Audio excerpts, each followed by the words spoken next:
November 29, 1970. The valley is quiet. Too quiet. Locals call it Death Valley. A hiker smells something strange. Burning. He follows the scent. And freezes. A woman lies on the rocks. Her body partially burned. Her face almost unrecognizable. But here's the part that disturbed investigators the most. She had no identity. Not missing. Not stolen. Erased. Police examine the scene in Isdalen. Near her body. Melted plastic bottle. Sleeping pills. Scattered personal items. Burned clothing. But something doesn't add up. Her fingerprints were damaged by fire. Yet some of her belongings were untouched. If this was suicide, why partially destroy items? Why remove clothing labels beforehand? Every single tag was cut off. Not torn. Cut. 3 days later.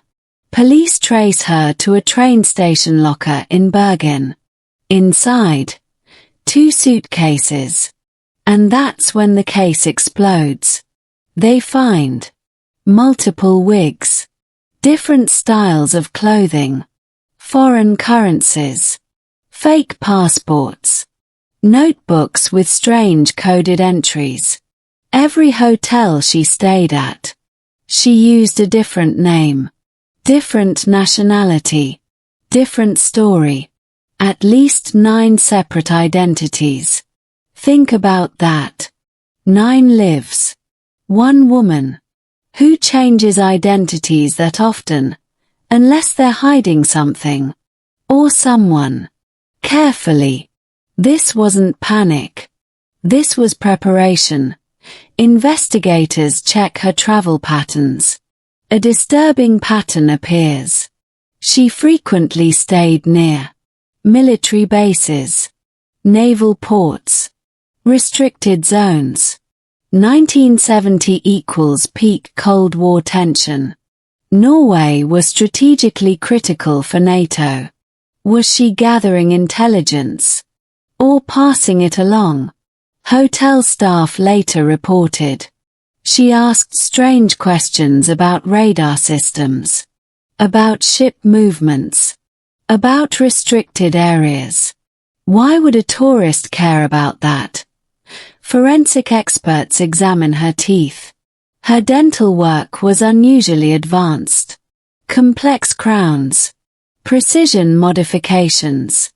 Years later, investigators suggested it looked intentionally altered. Almost like someone wanted her to be untraceable. In intelligence circles, changing dental patterns isn't unheard of. That detail alone changed the entire case. A witness claims he saw her hiking days before her death. She wasn't alone. 2 men were walking behind her. Dark clothing. Foreign accents. She looked tense. Like she was being escorted.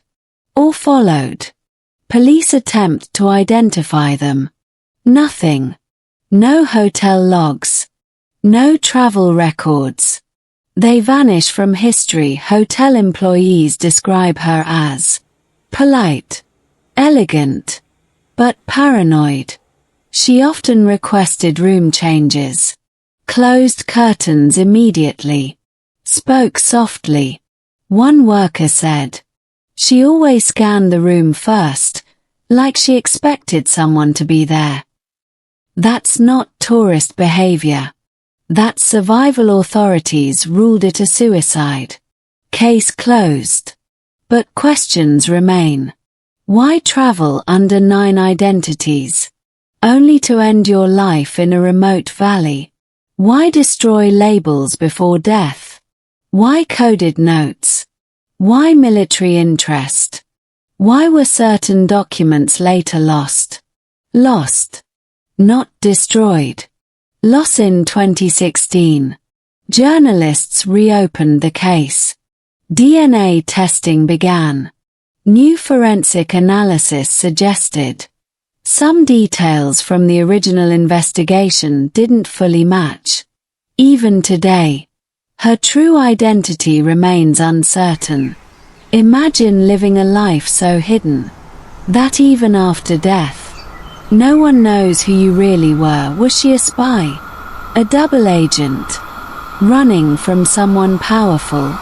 Or did she choose to disappear forever? 9 names, 1 body, 0 answers.